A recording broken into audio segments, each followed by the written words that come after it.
Welcome everyone, I'm Michael from attractiveart.ch, and today in this tutorial I'm going to share with you how you can create such a beautiful flower like this one, or this one, or that. The possibilities are endless, and I want to encourage you to create your very unique flower with this technique. So let's get started. Create a new file. The size doesn't matter, whatever you like.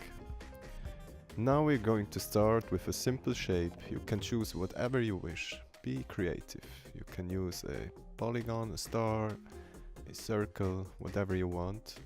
I'm going to choose the hexagonal shape. Press OK. Now we want a fill, no stroke.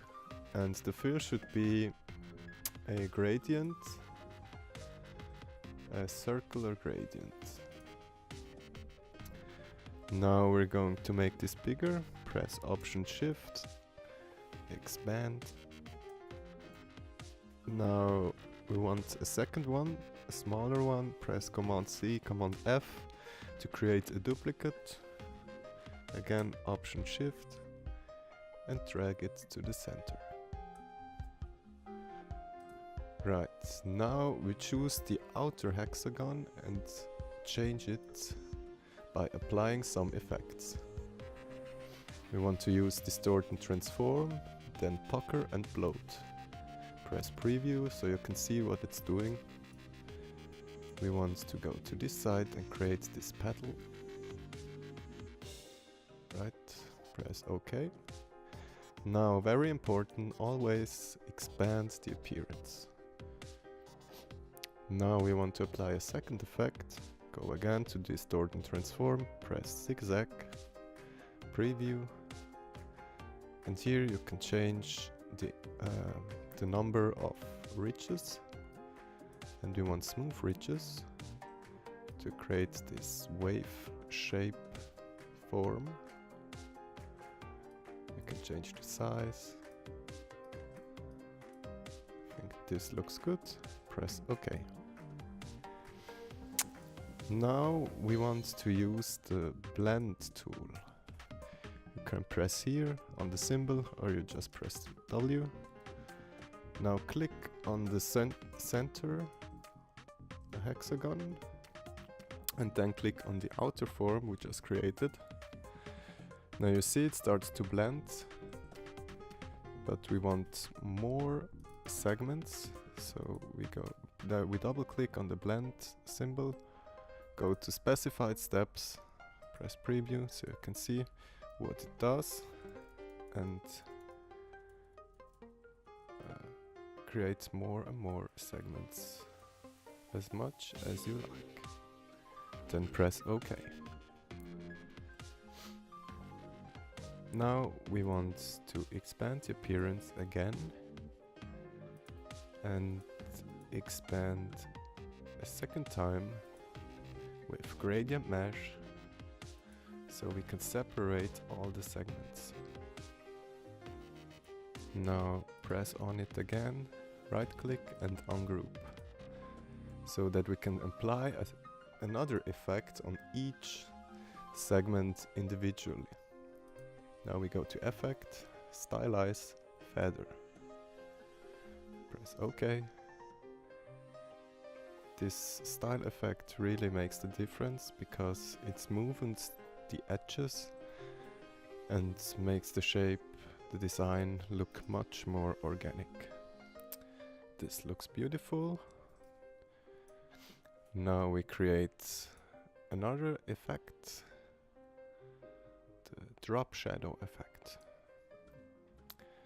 You can change the color here, you can choose red, white, black, whatever you wish. I'm going to choose white. Press OK. OK. This takes some time.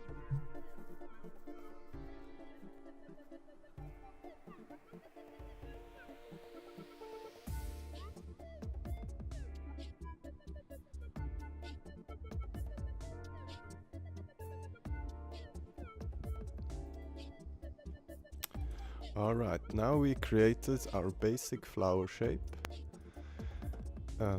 this one is finished now. So we lock this layer and create a new one.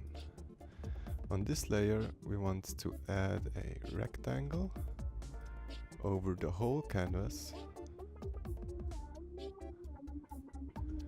And here we also want to apply this gradient. This looks fine. We need the gradient window. And here we click on transparency.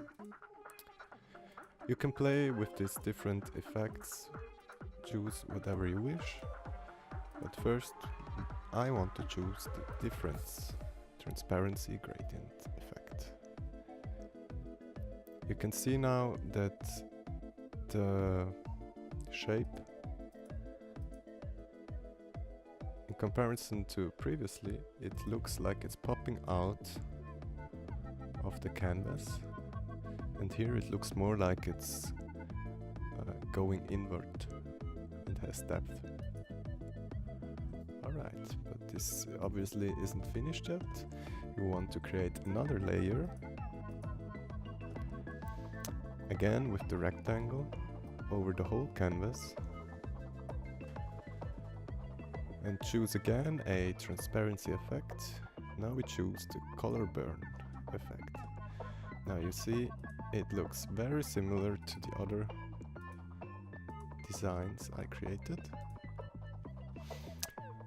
Now we can start to change the colors of the gradient.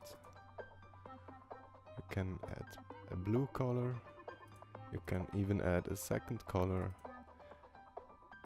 Here too you can just play and express your creativity as you wish. So I hope you enjoyed this tutorial, and I really want to encourage you to create your very unique design with the same technique and share it on social media, especially on Instagram with the hashtag aacyberflower, so we can see what you did and get inspired by your very unique expression.